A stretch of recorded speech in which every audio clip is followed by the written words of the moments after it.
Welcome to your weekly look inside Hilltopper Athletics. I'm your host, Jack Connolly, and I'm here alongside Coach Andre Cook of the men's basketball team. Thank you for joining me, Coach. It's always good to be with you, Jack. First off, congrats on the strong start to conference play, and also as well on this young season. I appreciate that. It's you got to take care of home court, and have two league games at home to start the season against Eastern and Western. I thought we held serve, and it's good to be 2-0. Now that you got the first month in the season in the books, what have you seen that makes you optimistic for the rest of the way? Yeah, I like, we started off obviously against a very good Colorado Mesa team at Mesa. We knew that was going to be a tough game right off the rip with half a new roster, right? And no guys that are here more than 2 years. So we competed. We were up 7 in that game, but a very, Colorado Mesa team went to the Sweet 16 last year. Then we beat Colorado Christian, and then strategically, we had some games at home that I felt we should be able to win and hopefully kind of find out some things about ourselves. And we did that. We won 4 straight home games against Southwestern and St. Francis and Arlington Baptist. And then we knew, okay, now the league is here, right? Now, where are we at? And to our guys, we were really sharp against Eastern New Mexico to beat them by 28 against their switching defense. We were getting better, put in our offense and all of the stuff that we need to. Our guys are starting to get it. I thought they were really sharp against Eastern New Mexico. I thought for the most part against Western, we kind of had that 10 to 13, 14 point buffer in there. We didn't end it very well. We didn't really put the game away, but that's stuff that I think can be cleaned up. But to be 2-0 in the league at 7-1 overall is a pretty good spot for us right now.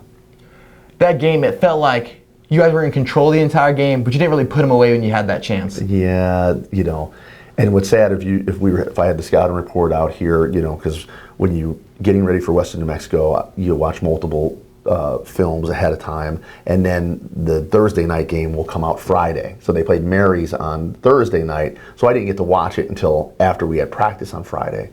And the last note I wrote was, they're not going to give up, because literally it was the same exact game against Mary's. They were down 13-14. They started pressing. They cut it to 4 with a minute to go.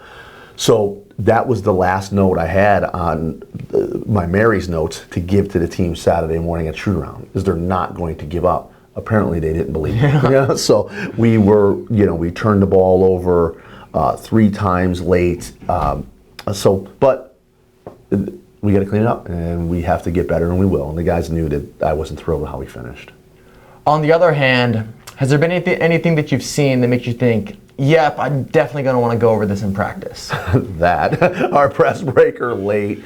There's so many scenarios and situations to go over. Late clock, need a 3, are we going to foul? How are we going to guard this? There's so many scenarios and situations that sometimes you just got to pop them in here and there in practice. 1 or 2 here a day, 1 or 2 here a day. And then you got to start getting ready for, what's next. You try to, we'll watch film with the guys on Eastern and Western, and then I literally show them, we got to close the book. You got to close the book on Eastern and Western New Mexico, and we got to move on to what's next on the road with Midwestern and Cameron. But all those little scenarios, end of the game situations, what do we want to run? Whose hand do we want to get it into?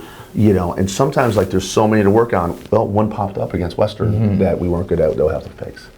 On the bright side, Blake Nielsen has opened up conference play with a scoring explosion. Yeah. What makes him so potent on the offensive end of the floor?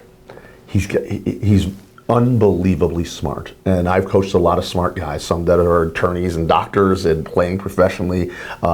Still, Blake Nielsen obviously, has the pedigree of a dad that's an NBA coach and a pro coach for a long time, but he's super smart, and that's his biggest strength. And then you have to have some skill too, obviously. But he's smart. He's kind of awkward to guard because he's kind of all arms and legs. But he's ahead of a lot of people of what the next play is.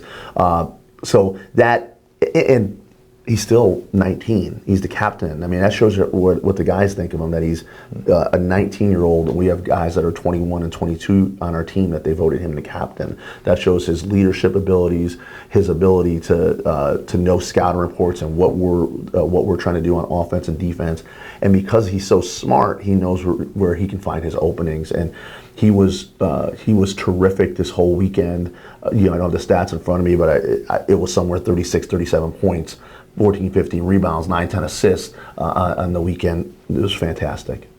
With so many talented guards in this team, how do you get each and every guy to buy into their role with only 40 minutes to dish out? Yeah, if we just talked about our wings, you got Jeff Gary is, let's start with Uche. Uche's the one that's back, right? Uche and Bennett. Uche was first team all league, first team all defense.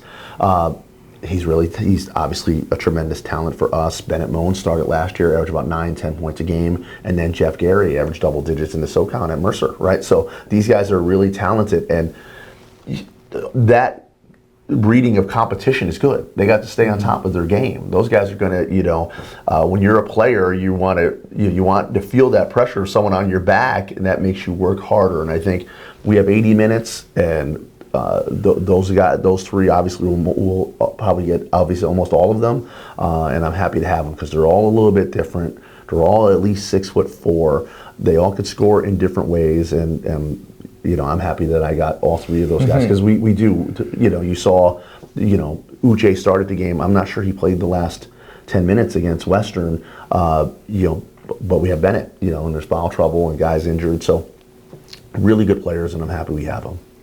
Looking ahead to Midwestern State, how are you going to get the guys ready this week? Midwestern State, if you were at the game last year in Wichita Falls, which I'm sure you were not, if anyone was, we looked like an ill-prepared team last year. Justin Leslie is at Midwestern State. Is a terrific coach, and they want to keep you off balance. They want this game in the 60s, 50s, and 60s, and they're physical, tough guys.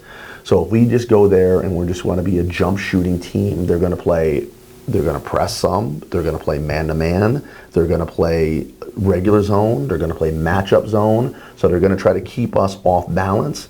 And if we are off balance and just start shooting one tough jump shot, that'd be a hard game. And we haven't been on the road in a month. No one really likes to go on the road, but especially when you get to live in Austin and play in Austin, I'd rather stay here. So Midwestern's going to be a tough, physical, offensive rebounding presence that beat us last year, and we're going to have to figure out how to get on the road and go get this win.